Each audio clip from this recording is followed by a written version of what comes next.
Happy holidays, everyone, and welcome to the Real Board Loft. I'm Trip Forman. Today we have Real Team rider Ryan Leopold with us. Ryan, welcome. Thank you. And if you notice, we are actually in the Board Loft today. It is Thanksgiving week, and it is raining cats and dogs outside, so we're bringing it back to the roots inside the Real Board Loft. And got a little private session up there. We got the whole place to ourselves. And we are talking about the SMTH Shapes Hooligan. Ryan, tell us a little bit about this board. Yeah, another board from Graham that I just absolutely loved. I feel like every board that I've gotten from him has just worked magic for me. Yeah, this thing is incredible. Just good all-around board, short board for all size waves, really. It's just a really, really solid board. Goes super fast. Yeah, it's just a really, really solid surfboard. I've gotten to ride it in a lot of different kinds of conditions. Yeah. And yeah, hopped on it, and it just went really, really well.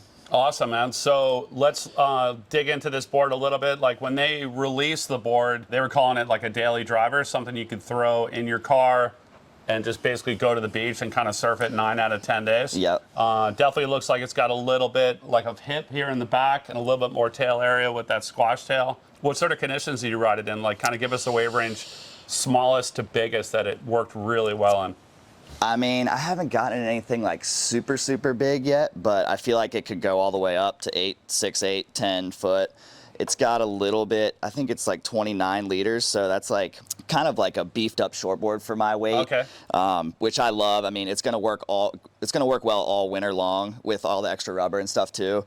Just a little bit beefed up, but it's still a 5.9, so it's just like basically a standard shortboard with a little, a nice little swallow, which I love. Yeah, with just a little bit extra meat, so I feel like you could go as far as 8 to 10 foot or even bigger.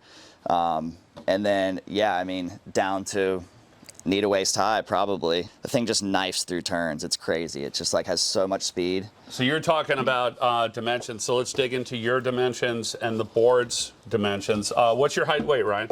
I'm like 5'10", 165-ish. All right, and this SMTH Hooligan is 5'9", 19 and a half.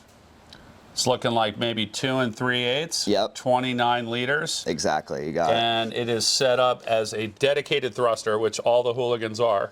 Looks like you got the Mayhem mediums in here. How'd it work as a thruster? Insane. Yeah. I actually put some different fins in it at first. Okay. And it was like, I mean, it still didn't ride bad by any means, but it wasn't really clicking. And then I put these fins in there, and for whatever, I don't know the science behind it or what the deal is with it, but for whatever reason, it just like, it went so much better with these fins in particular. I don't know why, but yeah, it's so fast, turns so tight too. I don't know if that has something to do with like how it's kind of hipped out in here. Those particular fins seem to just work amazing.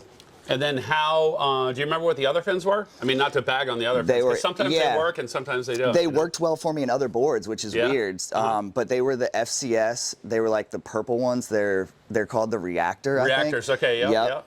And they're a little bit fatter, like in here. Yep. And these are kind of more like keeled out, I guess you could say. And I don't know what that did for this particular template of this board, but it worked so much better. So that's a lesson learned right there. Like, if it's not clicking, like if it's not feeling like spark and on, like exactly. Go to the beach, change your fins. Because I mean, with FCS2, how long did that take? Like 15 seconds? So quick, yeah. And I think like in the past, like how many boards did I just sort of give up on because I didn't have the right fins in there? Right. So I'm still learning about all this stuff, but yeah, I don't know. Yeah, so don't ever discount your board if you think, try some different things, change the fins out, ride a different setup, twin, whatever. I've been loving the twins.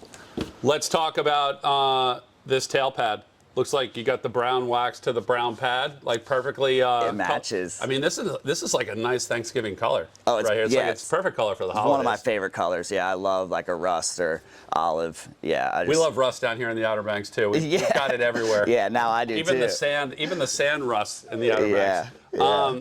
And then this is the FCS T3 Eco, and spreads out pretty nice. Covers the tail area. It's a 3-piece pad. And yeah, looking good on here. And you like this pad, yeah? Love it, yeah. It's a lot of times my pads peel up, man. So yeah, this one has not yet. So that's great. You can tell I've used this board quite a bit. Right, right. I've been loving it. Yeah, so this is my go-to daily driver. Ride it in anything. Personally, I would bump it up a little bit in the literage. Like if you ride a 27, 28 shortboard, Yep. there's no reason you shouldn't go 29, 30 Go on a little this bit thing. bigger on yeah, this one, because it just cuts so well that a little extra volume's never gonna hurt. That's one of the things I noticed on Graham's boards in general, right? Like Cash's, Grom's boards, all the way up through the bigger ones and these, is he's not trying to fit like an insane amount of volume into a smaller board just to claim the smaller board. He's okay stretching it out and keeping the rails thin. So like what you're saying, like it's okay to go bigger because the board's not going to feel boaty, right? Because it still has a thin rail. Yeah, and I felt the same on the other ones that I got to, the volume and the humanoid. Just two amazing boards as well. So yeah, this little collab that we got going with Graham is just insane. I think he's going to continue to just, I mean, I think every board I think I could just pick any one of these off the rack and just paddle out and it would be a good board. Great stuff. And I noticed like on the bigger sizes that I would ride, like kind of the 6'4" to 6'6" range. Again, like he's not trying to like squash it into like a 6'3". Like the rail volume is like really pulled down and real knifey, like what you're talking about. Awesome. Thank you, Ryan, so much for joining us and digging in to the Smith Hooligan. And also for those of you that haven't checked out Ryan's full-length edit online, Dearborn, that just released recently, you can check it out on our news page of our website or on the Real YouTube page. If anyone out there has any questions about the Smith Hooligan or would like to order one, stock or custom, you can always reach us at the shop, 252-987-6000, or look us up online, realwatersports.com/servant. Thanks for tuning in.